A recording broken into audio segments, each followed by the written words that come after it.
I just hopped onto the back of my guide, Mac's motorbike. We're speeding towards the Coochie tunnels, a place filled with emotion. Enjoy the episode.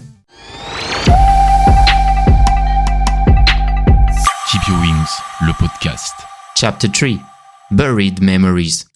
We had already been riding for a good half hour when Max suggested we stop for a coffee. Translation, he wanted me to buy him one. We pulled over at a makeshift roadside shack, poorly laid out and noisy as hell. A thick cloud of dust danced in the air, accompanied by a never-ending symphony of honking from all directions. A lovely place to start a real conversation, right? How long have you lived in Ho Chi Minh City? I've always lived inside them, He replied without hesitation. and I wouldn't leave this place for anything in the world. That's when I realized Max wasn't the only one who still referred to the city as Saigon. In fact, most locals seemed quite attached to its former name. During the Vietnam War, the country wasn't just split between the Americans and the Vietnamese, but also between North and South Vietnam. When the North finally won in 1975, Saigon was renamed Ho Chi Minh City in honor of the then Prime Minister. Of course, that decision came from the North, not the South. It was their symbolic way of celebrating victory over their southern enemies. No wonder so many people still called it Saigon. I asked Max to tell me a bit more about the Coochie tunnels and their historical significance. After all, he was supposed to be guiding me through it, and so far, he hadn't said much. Except, of course, when he couldn't shut up about all the places to find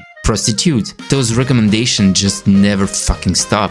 After another hour on the road, we finally arrive at the Coochie tunnels. Despite my taciturn guide, the trip gave me a chance to observe a slice of Vietnam. A chaotic environment where thousands of people swarm every street corner. People yelling, laughing loudly, smoking in every direction, and drinking quite a bit too. Ho Chi Minh City is relatively modern with high rises and office buildings, but to me, it felt completely soulless. The city center is a magnet for tourist scams, overpriced and bland food, especially when you compare it to the rest of the country, and closed-off, unwelcoming faces. Here's a ticket. Max said, handing me a crumpled piece of paper. You're not coming in? Nah, I'll be waiting at the restaurant over there. You're not guiding me. There are plenty of guides inside. Just tag along with the group. They're paid to do it anyway. I don't remember exactly what expression twisted across my face, but it was probably a mix of what the fuck and you bastard.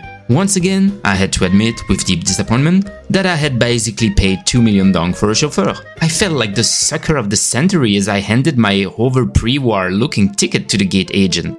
Without a guide and completely lost, I was passed from group to group until someone finally let me join in. I found myself surrounded by a group of 10 Malaysian women. They giggled loudly and wore overpowering floral perfume. They were curious to bombarding me with questions. And are you traveling Do you alone? have a girlfriend? Thankfully, our guide, a deadpan Vietnamese man, had no problem interrupting them when he felt they weren't paying attention. He was actually hilarious, as he led us to the legendary tunnels used by the Vietnamese during the war, a network designed to avoid detection, sneak up on the enemy, and strike. He would ask volunteers to enter narrow shaft, then close the trapdoor behind them and walk off muttering.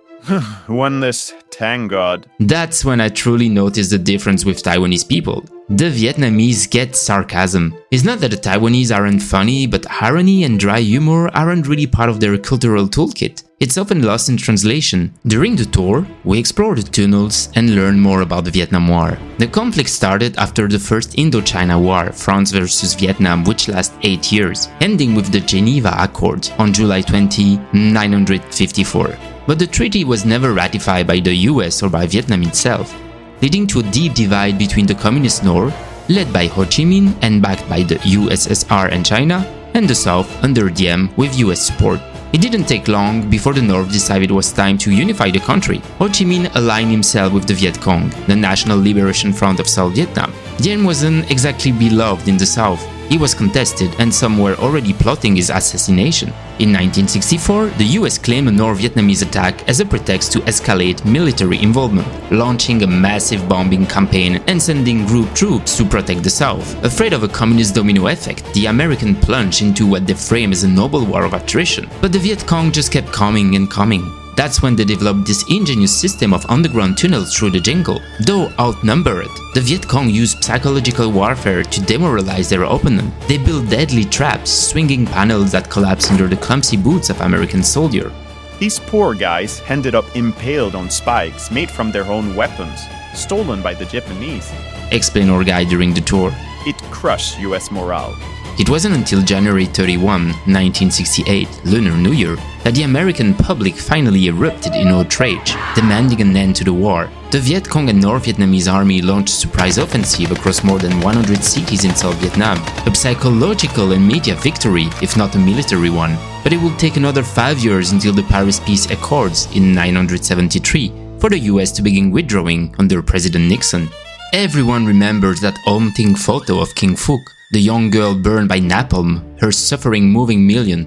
2 years later, the South fell to the communists. The war had taken nearly 3 million lives, 2 million of them civilian. A dark chapter that still echoes through Vietnam today, especially when walking through those tunnels.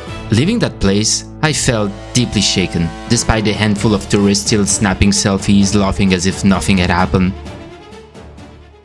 After the visit, I rejoined my utterly useless guide and ate at the local restaurant he had mentioned. He seemed to know the owner, the food was bland and tasteless, and I forced it down without appetite. We hit the road again. I paid for yet another coffee halfway back. When we finally returned to Ho Chi Minh, I got off his bike.